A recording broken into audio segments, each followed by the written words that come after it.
would explain to you my roofing system. Now this would be the final floor of your multi-level home.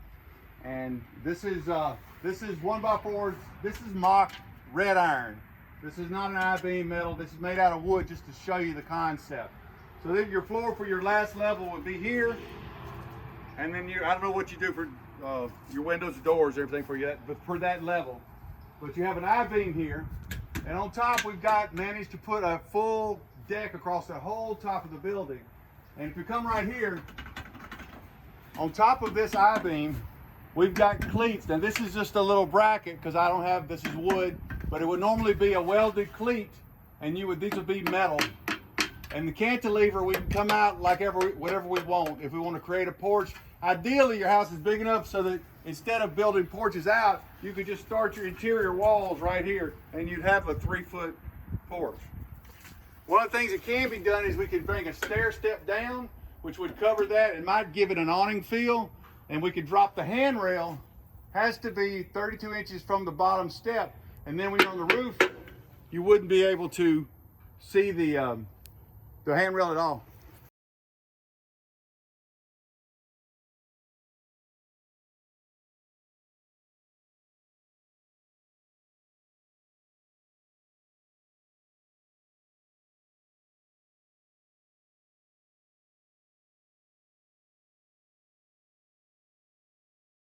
Action.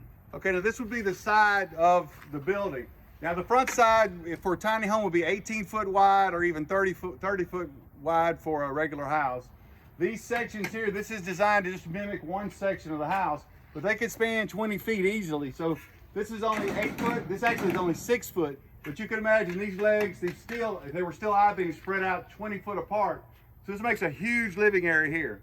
Now this would be, like I said, this is the last level of the house, where you would normally have a pitched roof on top of it. What we've done is we use the characteristics of the I-beams. If you notice here, they have an edge here, and that can help shed water. And what we've done is we come underneath here, come here. And we've staggered cleats. They start low and start working their way up to the center, the highest point of the I-beams. This is a 14-inch board here.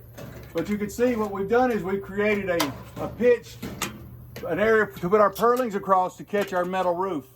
In a real construction, these would be welded cleats about 6 inches wide, and they'd be welded here, and they would perform that slope you need to attach purlins to create this roof under the edge, under the level of the I-beam. Okay.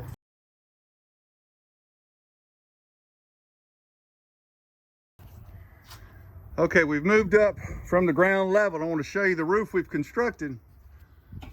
We've used the natural width of the I-beam. It's got enough for metal roofing and sealant. We can get a low pitched roof. Normally that we start in the middle and come out because these are normally going to be 30 foot. So we'll be starting in the center at 15 coming out. And a few inches fall is plenty, all you need for a metal roof with sealant.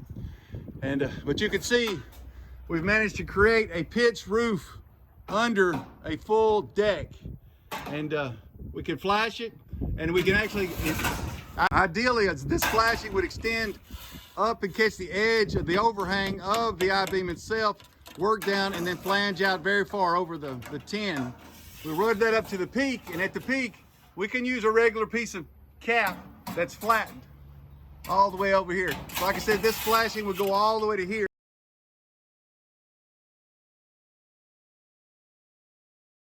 under here, and overlap, and that gives us a metal roof that is protected from sunlight and weather by a full deck.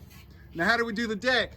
On top of the deck we attached vertical cleats here. Now that's just a mock-up with a bracket, but we would have welded cleats going upward to catch our joist here.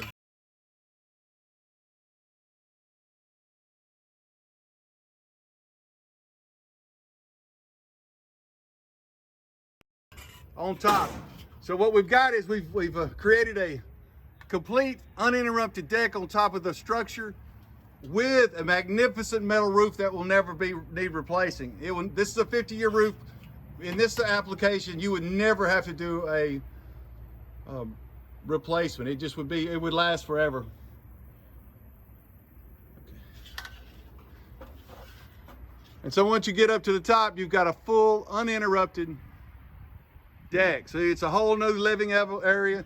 This is only 6 foot between the legs, but normally they'd be 20 foot apart.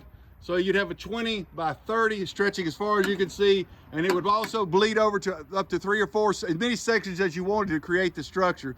So you can imagine a house like the one behind us here, that whole area flattened out, that would give you a 30 by 50 area to put a garden, to put a pool, to put a helicopter pad, or anything, solar panels, anything you'd want to do.